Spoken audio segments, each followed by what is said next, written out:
사람의 마음에 가장 큰 고통을 주는 것은 상실감이라고 합니다. 제일 큰 상실감은 배우자를 잃어버리게 되었을 때에 제일 크다고 합니다. 그 다음에는 직장을 잃어버렸을 때의 상실감, 그리고 못지않게 자신의 집을 거주하던 집을 잃어버렸을 때의 상실감이 크다고 합니다. 가족을 떠나서 먼 외국에서 생활을 한다든지 먼 고향을 떠나서 도시에서 생활을 하면서 가족과 떨어져 있을 때에 그 가족의 그리움이라고 하는 것은 이루 말할 수가 없다고 그러죠.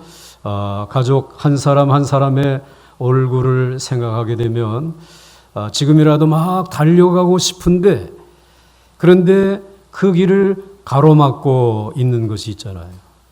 돈을 벌어야 하고, 또 시작했던 공부를 마쳐야 하기도 하고, 또 이제 정말 질병이 있어서 그 요양 중에 있다면 그 병을 고쳐야 하고, 또 만약에 죄를 지어서 어디인가 갇혀 있다고 하면 죄값을 치르고 나야만 그 그리운 가족을 만날 수 있지 않습니까?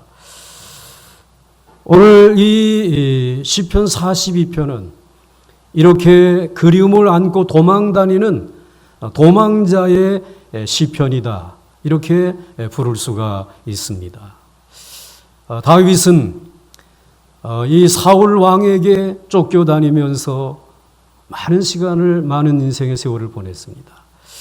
그리고 또 자기의 아들 압살롬에게 쫓겨나서 빈들을 이제 다 도망 다니면서 살아야 했던 때가 있었습니다. 아마 다윗은 그 이스라엘 나라에 도망 다니면서 머물렀던 곳이 아닌 곳이 없을 정도로 그렇게 도망자의 삶을 살았습니다. 그러면서 그는 이 여러 가지 어려운 자리에서 그 한없는 그리움이 그의 마음속에 있었습니다. 그런데 그 그리움 가운데 가장 큰 그리움은 가족에 대한 그리움이나 고향에 대한 그리움이 아니었습니다. 그의 그리움은 하나님의 성전에 내가 언제 다시 돌아갈 수 있을까? 그래서 언제 내가 다시 하나님의 은혜의 말씀을 듣고 내가 하나님을 찬양하며 감사하며 예배드릴 수 있을까? 그 성전에 대한 그리움, 그 하나님의 은혜에 대한 그리움이 제일 컸습니다. 그래서 그것을 생각하게 되면 자신도 모르게 두 눈에서 눈물이 주르르 하고 흘러내리는 것입니다. 눈물이 그의 음식이 될 정도로 많은 그리움이 담긴 눈물을 흘리며 살았던 경험이 있었습니다. 오늘 이 시편에서 첫째로 다윗은 하나님의 은혜를 목말라 하는 사슴처럼 하나님의 은혜를 사모하고 있다라고 고백하고 있습니다. 오늘 1절 말씀을 보시면 하나님이여 사슴이 시냇물을 찾기에 갈급함 같이 내 영혼이 주를 찾기에 갈급하나이다 라고 말씀하고 있습니다. 여러분들, 오늘 다윗은 들판에서 짐승을 길러본 경험이 있는 사람입니다. 그리고 그 들판에서 사슴을 많이 경험해 본 사람이기도 한 것입니다. 근데 사슴이라고 하는 짐승은 피가 뜨거운 짐승이잖아요. 그러다 보니까 조금만 목이 말라도 헐떡헐떡 거리는 것을 발견할 수 있습니다. 그리고 어디에 물이 있는지 그 냇물을 찾아 나가는 그 사슴의 모습을 그는 알고 있었습니다. 그런데 오늘 그 사슴이 갈급해야 하는 그 소리보다 더 큰 갈급함이 다윗의 마음속에 있다라고 오늘 소개를 하고 있습니다. 그래서 오늘 1절 말씀을 보게 되면 하나님이여 사슴이 시냇물을 찾기에 갈급함 같이, 그리고 이제는 넘어가게 되면 내 영혼이 주를 찾기에 갈급하니이다. 사슴이 갈급해야 하는 것과는 비교가 안 되는 그러한 은혜에 대한 갈급함이 오늘 내게 있다라고, 그래서 주님을 찾는 갈급함이 있다라고 하는 이 사실을 말씀하고 있습니다. 성도들은 깨끗한 시냇물 같은 하나님의 말씀을 먹어야 살 수 있는 존재들입니다. 아니, 인간은 인간의 눈에 보이는 것으로 만족할 수 없는 영원한 진리에 대한 목마름을 가지고 있는 것입니다. 그래서 그것이 충족되어져야만, 그것으로 인하여 만족함을 얻어야 하지만 기쁘게 행복하게 살아갈 수 있는 것입니다. 그런데 그것이 충족되지 아니하게 되면 침체에 빠지게 되는 것입니다.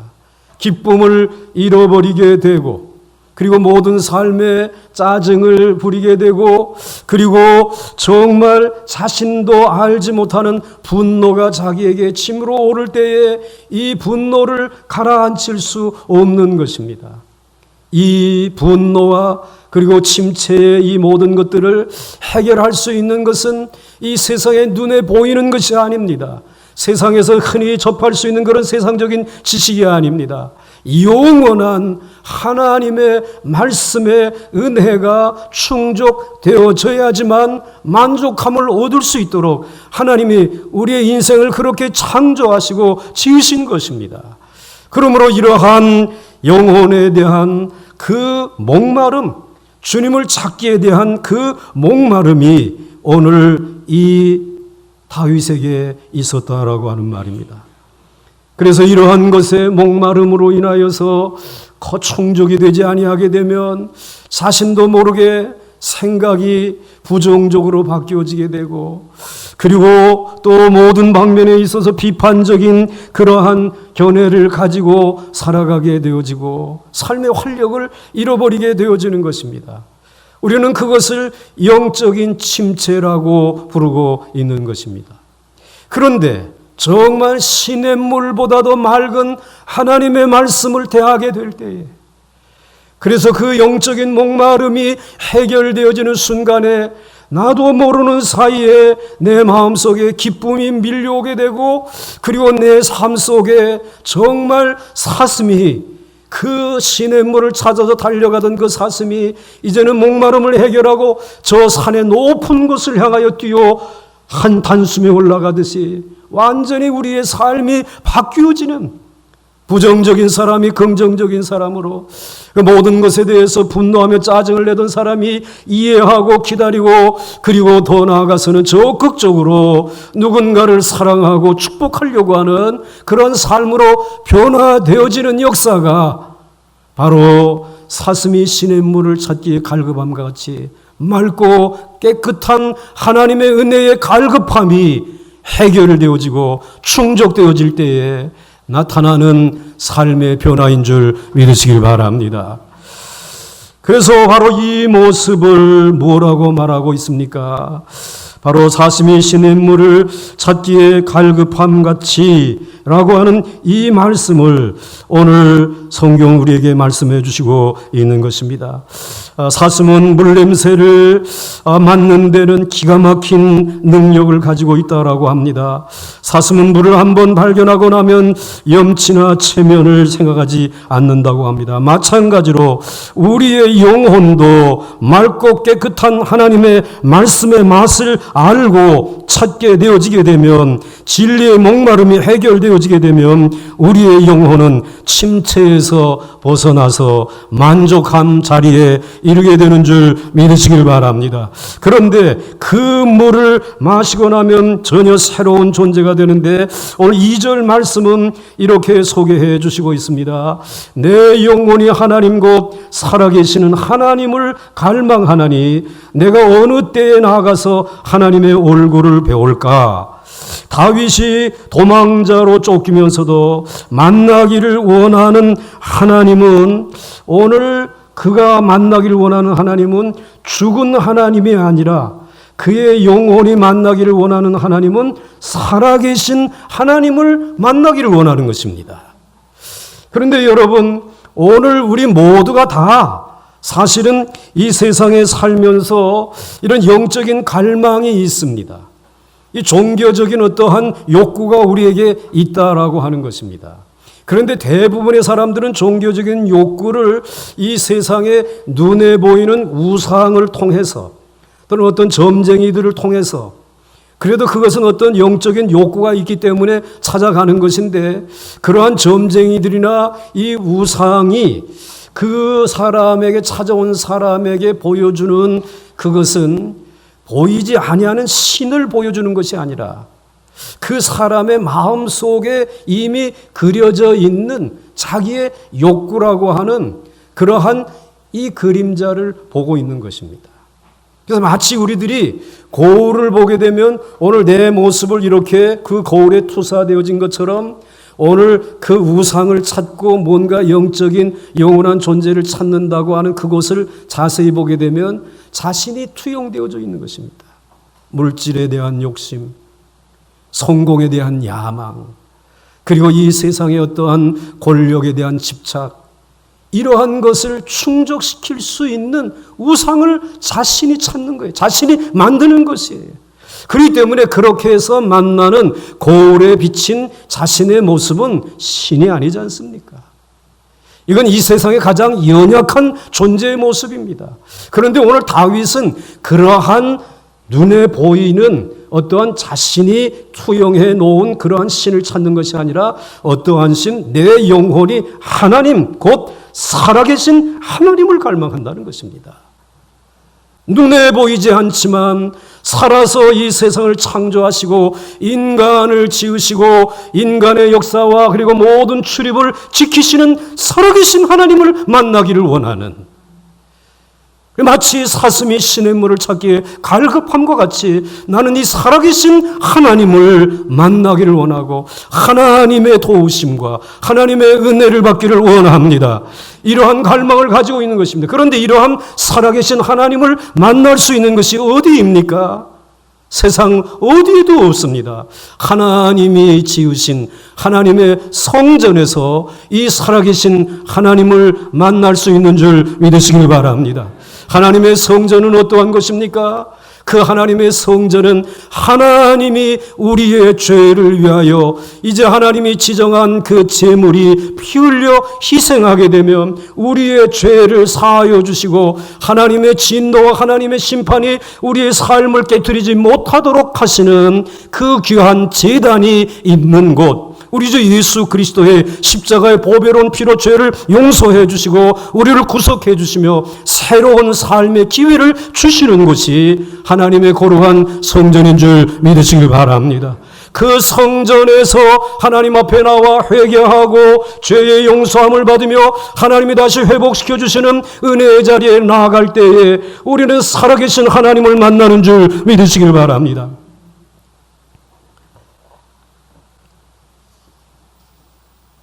여러분, 그러므로 그 성전에서 목마른 사슴이 시냇물을 찾기에 갈급함같이 하나님을 갈망하면 하나님의 얼굴을 배울 수 있는 줄 믿으시기 바랍니다. 오늘 두 번째로는 다윗은 그렇게 영적인 목마름을 가지고 사모하는데 낙심된 마음이 찾아온 것입니다. 그 낙심된 마음이 이제 자신을 상하게 하고 있는 것을 발견하게 되어졌습니다. 다윗은 한 세 가지 이유로 내 마음이 상하여졌다라고 소개를 하고 있어요. 오늘 첫째로는 다른 사람과의 소통이 되어지지 않는 것이에요. 말이 통하지 아니하는 것이에요. 3절 말씀을 보게 되면 사람들이 종일 내게 하는 말이 내 하나님이 어디에 있느뇨, 이런 말을 자꾸 던지는 것입니다. 그런데 그것도 아주 가까이에 있는 사람이 야, 내가 그렇게 사슴이 시냇물을 찾듯이 내 하나님을 뵙기를 원하며 그렇게 갈망하고 있는데, 그런데 내 하나님이 도대체 어디에 있니? 야, 그럴 시간 있으면 한 자라도 더 보고 그리고 가서 또 일이라도 하나 좀 더 해서 돈을 벌고 그리고 내일을 준비해야지, 이러면서 비난하는 사람들이 있다는 것이. 자신은 정말 하나님을 열심히 믿고 있는데 이런 가까이에 있는 사람들조차도 그런 믿음의 길은 어리석다, 내 하나님이 어디 있느냐라고 하는 이 말을 들을 때에 내 마음이 상한다라는 것입니다. 그러면서 그의 마음이 더더욱 상하게 되어지는 것은 이게 내가 이러한 조롱을 받으면서 저들과 소통이 이루어지지 아니하고 이 말이 서로 이와 같이 이해되지 아니하는 이런 상황을 보면 그래도 내가 어려움 중에도 여호와 하나님을 그렇게 사모하고 있으면 하나님이 내게 오셔야 되지 않느냐. 은혜의 하나님이 좀 나타나서 내가 여기 있다라고 그렇게 보여주셔야 되지 않느냐라는 거예요. 다윗의 마음속에 그 하나님이 이제 오늘 내게 자신을 좀 나타내 보여주시고 하나님의 뜻이 이렇게 이루어진다. 그 이루어지는 모습을 내게뿐만 아니라 나를 조롱하는 사람들에게도 좀 보여주셔야 하는데 보여주시기는커녕 일이 점점 더 어려워진단 말이에요. 그 어려워지는 그것이 오늘 다윗의 마음을 상하게 한다는 것입니다. 하나님, 나는 여호와 하나님을 목마른 사슴처럼 찾고 있잖아요. 근데 사람들은 오늘 나를 지금 내 하나님이 어디 있느냐라고. 정말 하나님이 이제 하나님의 뜻이 이렇게 이루어졌다라고 활짝 펴가지고 다 봐라. 하나님이 오늘 나와 함께 계시지 않느냐. 이렇게 보여주고 싶은데 그러한 하나님의 모습을 내게 보여주지 아니하는 것 때문에 오늘 이 다윗은 마음이 상한다라고 하는 것입니다. 그때 할 말도 없고 그렇다고 믿음을 포기할 수도 없으니 속이 상하고 눈물이 흐르는데 그냥 눈물이 흐르는 것이 아니라 눈물이 입에도 들어가고 눈물이 코에도 들어가고 그래서 마치 이 눈물을 음식으로 삼아 먹는 것처럼 그렇게 되었다라고 이야기하고 있습니다. 그래서 여러분 오늘 시편 42편 3절 말씀에 사람들이 종일 내게 하는 말이 내 하나님이 어디에 있느냐 하오니 내 눈물이 주야로 내 음식이 되었도다. 소통되지 않는 거예요. 그래서 오늘 내 마음이 지금 상하여 있다고 하는 사실을 말하고 있어요. 그 다음에 두 번째로 오늘 다윗이 내 마음이 상한 것은 그것은 전에 내가 성전에 올라가서 예배했던 그것 때문에 그것을 그리워하면서 그런 마음이 더 상한 것이. 이 말은 다른 말로 말하게 되면 성전에 있는 성도들과의 교제가 끊어진 것이에요. 그것 때문에 마음이 아프고 마음이 상한 것이에요. 오늘 4절 말씀을 보게 되면 이렇게 말하고 있습니다. 내가 도망 다니기 전에 성의를 지키는 무리와 동행하여 성전에 올라가 기쁨과 감사의 찬양 소리를 내며 그들을 살아계신 하나님의 집으로 인도하였더니 이제 이 일을 기억하고 생각하고 내 마음이 상하는도다 말하고 있어요. 아마도 이 다윗은 그 예루살렘 성전에서 찬양대 지휘를 했던 모양이에요. 아니면 아마 솔리스트가 되었었는지 모르겠어요. 찬양을 인도하는 인도자가였는지 모르겠어요. 그래서 전에 성일이 되면 성전에 올라가서 그리고는 성전에 나와 같은 무리들이 함께 올라와 가지고 하나님을 향하여 감사의 찬송을 부르고 하나님을 높여드리는 찬양의 노래를 하나님 앞에 올려드리면서 그것을 지휘할 때에 그 찬양을 인도할 때에 그때의 그 감격이라 그 기쁨이라고 하는 것은 이루 말할 수 없었습니다. 그렇게 할 때에 같이 찬송하는 사람들을 찬송을 통해서 어디에로 인도하느냐라고 하게 되면 이 세상의 눈에 보이는 것은 다 부질없는 것이고 우리가 속고 있는 것입니다. 우리의 집은 이 세상에 있지 아니하고 하늘 아버지의 집에 있습니다. 하늘 아버지의 집을 향하여 우리의 믿음과 마음의 영혼을 열고 그 하나님을 바라보면서 우리 하나님을 찬양합시다. 여러분, 여러분의 찬양은 오늘 성도들의 영혼을 하나님 아버지의 집으로 인도하는 줄 믿으시기 바랍니다. 그래서 하늘을 춤추며 노래하며 거니는 시간이 찬양의 시간이라는 것이에요. 다윗은 그때에 함께 찬송하던 성도의 교제를 나누던 그들과의 교제가 그리웠습니다. 도망자의 신세가 돼서 예루살렘 성전을 떠나서 이리저리 피하여 다니는 그때의 마음을 상하게 하는 것은 그 감사의 찬양 소리를 내며 그들을 살아계신 하나님의 집으로 인도하였더니 이제 이 일을 기억하면서 이 일을 생각하니까 내 마음이 어떠하다고요? 내 마음이 어떠하다고? 상한다. 사랑하는 성도 여러분, 이 감격을 전혀 모르는 사람들이 있습니다. 기도를 하자라고 해도 기도할 필요성을 느끼지 못하고 찬송을 하자고 해도 마음을 열지 않습니다. 모든 것이 귀찮다고 생각합니다. 돈이 있고 성공이 있어야 모든 것이 해결된다라고 생각합니다. 눈에 보이지 않는 하나님을 의지하기보다는 눈에 보이는 현실을 더 직시하고 의지하자라고 합니다. 이렇게 부흥의 순간이 지나간 사람들, 그들은 자기 생각이 전부인 줄로 알고 살아가는 사람들입니다. 그래서 그들은 주저앉아서 꼼짝을 하지 않으려고 합니다. 심령의 부흥의 불이 꺼진 상태에 있는 것입니다. 그래서 교회에는 두 부류로 나눌 수 있습니다. 이렇게 성일의 무리와 함께 동행하여 기쁨과 찬송과 감사의 찬양을 부르면서 영적인 하나님의 은혜로 하늘의 아버지의 집을 거닐면서 살아가는 영적인 충만한 부류들과 이제는 침체의 늪을 걸으면서 눈에 보이는 것만을 의지하며 그것이 전부인 것으로 생각하면서 지나간 과거를 추억하면서 살아가는 불 꺼진 영혼들, 영혼이 침체한 심령들로 이 교회는 둘로 나뉘어져 있다는 것입니다. 서로 소통이 되지 아니하고 교제가 이루어지지 아니하는 것입니다. 이것을 생각할 때에 정말 마음이 아프다, 마음이 상하였다. 다윗은 지금 그 이야기를 하고 있는 것입니다. 사랑하는 성도 여러분, 다른 사람들이 위대한 성령의 역사를 인정하지 아니하고 인간적인 것이 전부라고 생각하고 신앙적으로 힘을 잃어버린 사람들을 보면 마음이 상하는 것입니다. 오늘 4절 하반전에 이제 이 일을 기억하고 내 마음이 상하는도다 라고 말하고 있습니다. 더 위대하고 더 큰 것이 있는데 왜 이 사람들은 하나님의 능력을 믿지 않는가에 대한 답답함이 있다라고 하는 것입니다.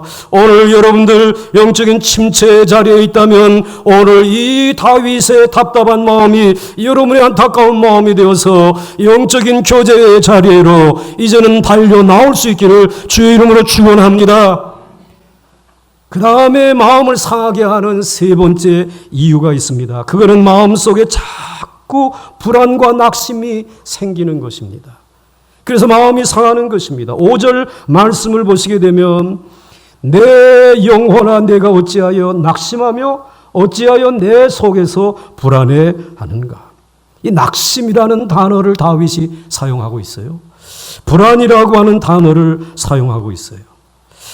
오랫동안 목마른 사슴처럼 하나님의 은혜의 말씀을 듣지 못해서 마음의 침체가 되어 있습니다. 마음이 침체되어 있다고 하는 것은 낙심과 불안이 장기화되어서 스스로의 힘으로 회복되지 않는 것을 말하는 것입니다. 내가 괜히 하나님의 은혜를 사모하여 주위 사람들과 어울리지도 못하고 모든 일에 기쁨이 없고 비판적인데 은혜를 받아서 무슨 소용이 있단 말인가라고 하는 마음이 드는 것입니다. 문제의 핵심은 바로 여기에 있습니다. 즉 이제는 아무 의욕도 없고 힘도 없습니다. 마음의 낙심과 불안만 가득 차서 모든 것에서 도망치고 싶은 피해 의식만 남아 있는 것입니다. 이때에 여러분 어떻게 해야 되겠습니까? 그때의 다윗은 자신이 해야 할 일이 무엇인지를 알았습니다. 내가 내 스스로를 위로해야 되겠다. 그런 영적인 깨달음을 얻은 것입니다. 여러분, 내 마음을 가장 잘 알고 내 마음을 가장 사랑하고 위로할 수 있는 사람은 자기 자신뿐입니다. 아내도 몰라요. 자식도 몰라요. 여러분 자신뿐입니다. 그래서 5절 말씀에 뭐라고 말하고 있습니까? 넘어가게 되면 내 영혼아 내가 어찌하여 낙심하며 어찌하여 내 속에서 불안해하는가? 다윗 자신이 자신의 영혼을 향하여 내가 어찌하여 낙심하며 어찌하여 내 속에서 불안해하는가? 스스로를 위로하고 있어요. 너는 하나님께 소망을 두라. 그가 나타나 도우심으로 말미암아 내가 여전히 찬송하리로다. 이렇게 자기 스스로를 위로하고 있습니다. 자기 자신의 현실을 있는 그대로 받아들이면서 남들이 자신의 믿음을 알아주지 아니하고 성도의 교제가 끊어져서 소외되고 낙심과 불안으로 인하여 던져진 자신의 마음을 자신이 위로하고 사랑하는 것입니다. 버려진 자신을 가장 깊이 이해하고 뜨겁게 위로할 수 있는 사람은 자기 자신임을 믿으시길 바랍니다. 그래서 내 영혼아 내가 어찌하여 낙심하며 어찌하여 내 속에서 불안해하는가?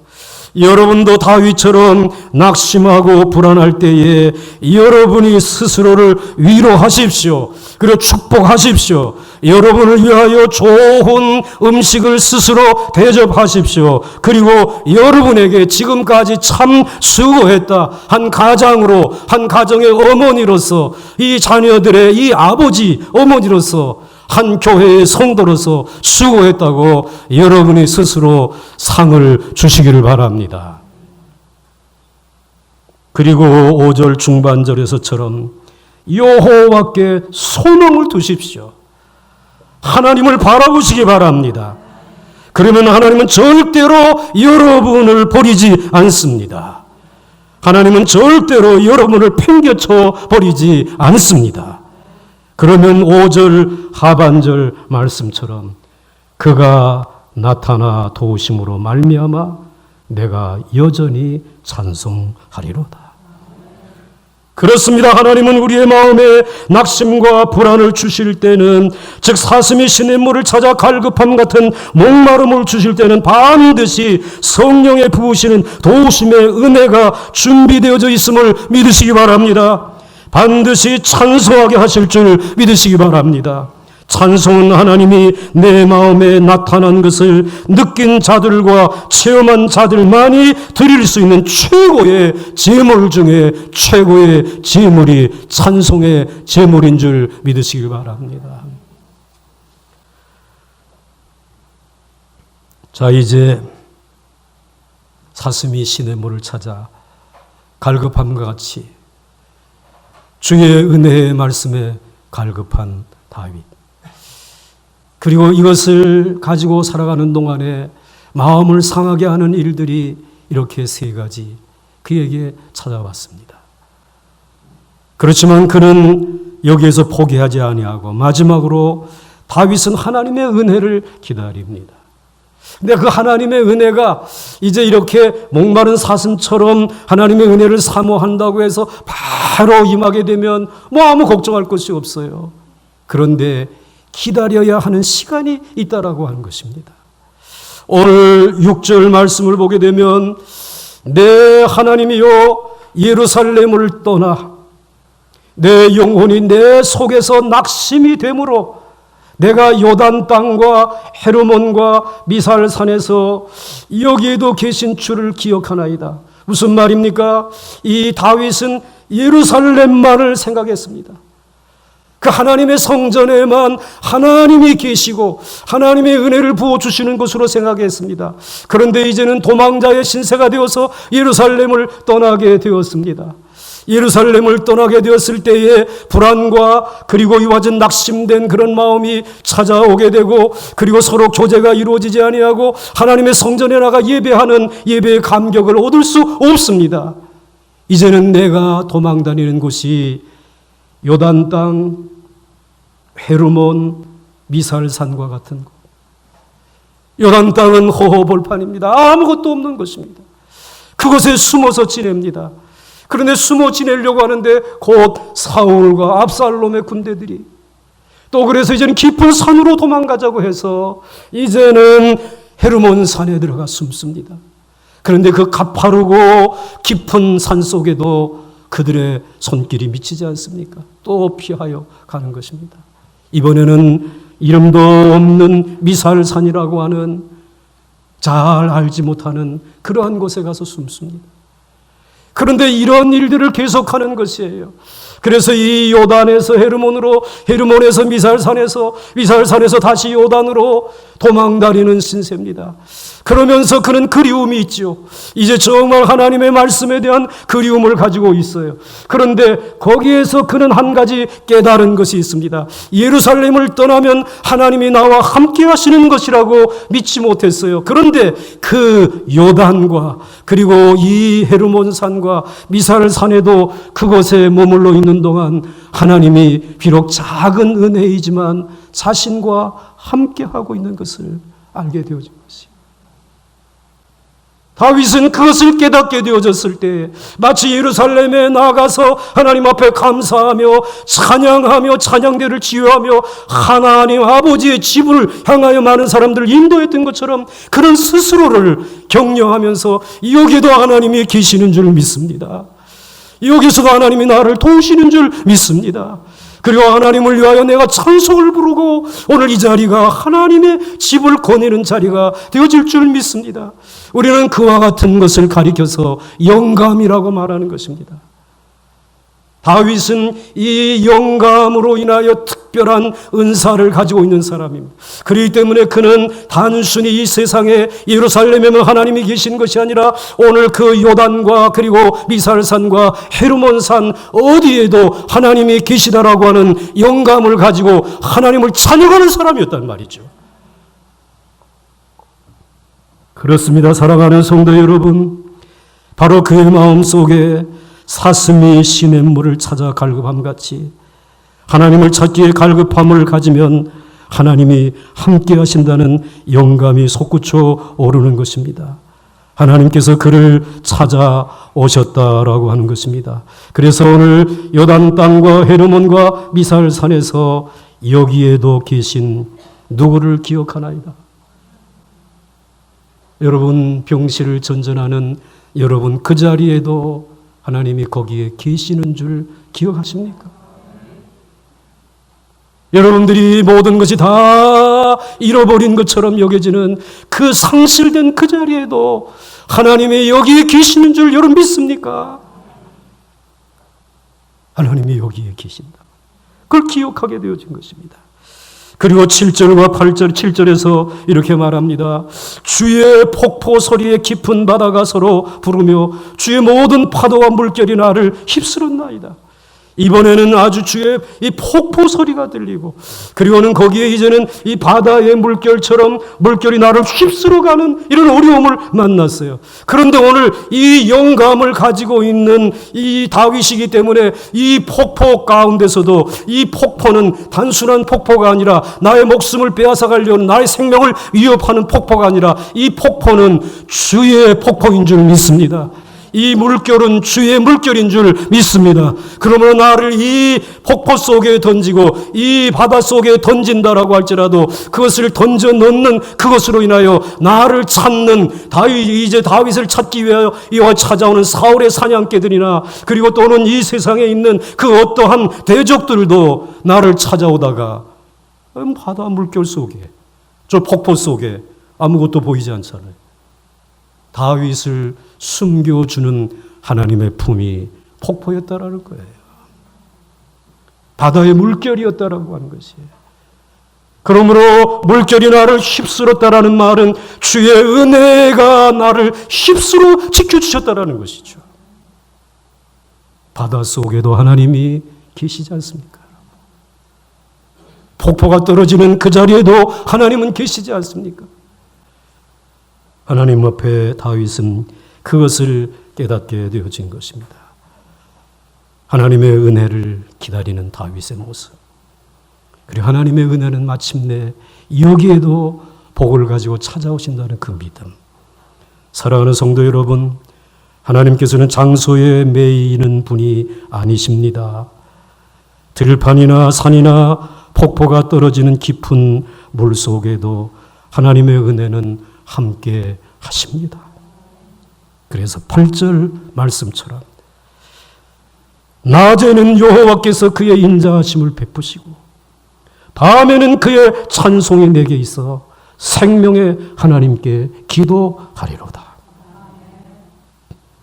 그러므로 성도는 어디에나 하나님의 은혜가 있기 때문에 외롭지 않고 두렵지 않습니다. 그러므로 어디서나 여러분도 하나님의 은혜를 기다리시기 바랍니다. 하나님의 은혜는 처음부터 크게 임하지 않습니다. 정말 작은 은혜가 임하기 시작합니다. 마치 꽁꽁 얼었던 얼음이 다 녹아야지만 봄이 오는 것이 아닙니다. 얼음 위에 물기가 조금 생기기 시작하면 이미 추위는 물러가고 있는 것이구나. 우리가 그렇게 알듯이 마찬가지로 큰 어려움은 작은 은혜로 인하여 무너지기 시작하는 줄 믿으시기 바랍니다. 그래서 승리는 이미 마음속에서 이루어지는 것입니다. 마음속에 확신과 기쁨이 있으면 외적인 어려움은 오히려 생각보다 쉽게 이길 수 있는 것입니다. 그래서 주님을 하나여서 주님은 천하에 지킬 것 중에 무엇보다도 너희의 마음을 지키라고 말씀하고 있는 것입니다. 오늘 여러분의 마음을 지키는 아침이 되시기를 주의 이름으로 축원합니다. 낙심하고 계십니까? 낭망하고 계십니까? 오늘 다윗은 또 한 번 거듭해서 8절에 자기를 향하여 11절에 자기를 향하여 말을 하고 있습니다. 위로하고 있습니다. 여러분이 여러분을 향하여 위로하시기 바랍니다. 같이 읽겠습니다. 시작.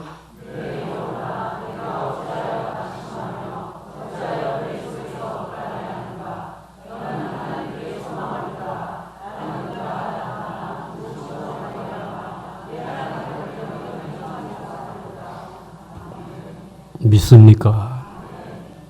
사랑하는 성도 여러분, 우리가 낙심하는 것은 불신앙이며 죄입니다. 우리가 침체의 오래 빠져 있다는 것 자체가 하나님의 능력을 인정하지 않는 것입니다. 우리는 어려울 때일수록 하나님께 소망을 두고 하나님의 얼굴을 바라보아야 합니다. 그러면 하나님께서 우리의 낙심한 내 얼굴을 도우셔서 굳어있는 얼굴에 화색이 돌게 하시고 슬퍼하는 얼굴을 기뻐하는 얼굴로 바꾸고 손을 높이 들고 찬송하며 감사하게 하실 줄 믿습니다. 함께 찬송하겠습니다.